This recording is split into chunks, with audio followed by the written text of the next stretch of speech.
the application process I found started to spark in me, this is the kind of work that I'd be interested in creating. This is where I think my artistic voice that I'd like to explore while I'm at NIDA is going to head. So that was a really exciting thing to kind of actually delve into and immediately start asking yourself the questions of, oh, what is my voice? What do I have to say about a piece of existing text?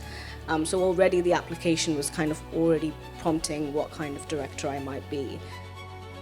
The Festival of Emerging Artists, you'll be collaborating and directing the BFA actors, or some of them, inside your production, and you will develop with a designer a design concept.